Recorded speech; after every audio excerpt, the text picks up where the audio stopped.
Stucco's complete, have flashing all at the bottom. Got our base in for concrete to be poured.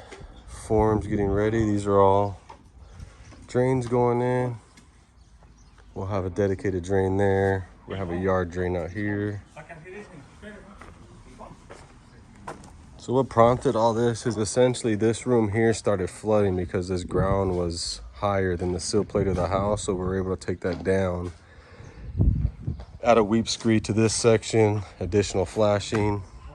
The concrete that was here was graded towards the house. We've now got everything graded away. Kind of reformed here, a new concrete path for the homeowner.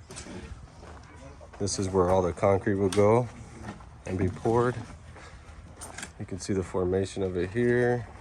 It'll box out to the left, wrap around there.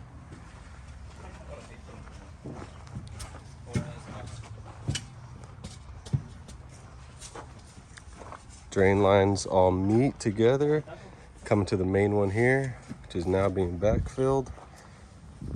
And that goes out into the street. We'll have another dedicated storm drain here. That'll go directly into the concrete. Our concrete siding continues here. Another stucco issue we found here. Same process as the other side, some flashing, some backfill. We got our base for concrete to be poured here. That'll go against this whole entire section up to the planter.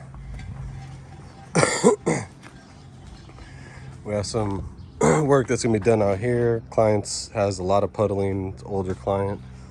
So we're gonna add a drain here. So whatever water funnels here, eventually will make its way out to the street, and she'll plan on having us take out all this driveway later and redoing that. We're gonna be repainting the entire house, adding all new gutters.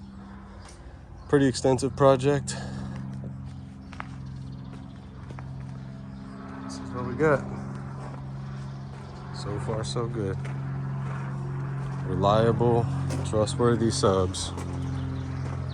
They're here, and they say they're gonna be. And getting done with saying they're gonna get done. That's what we want.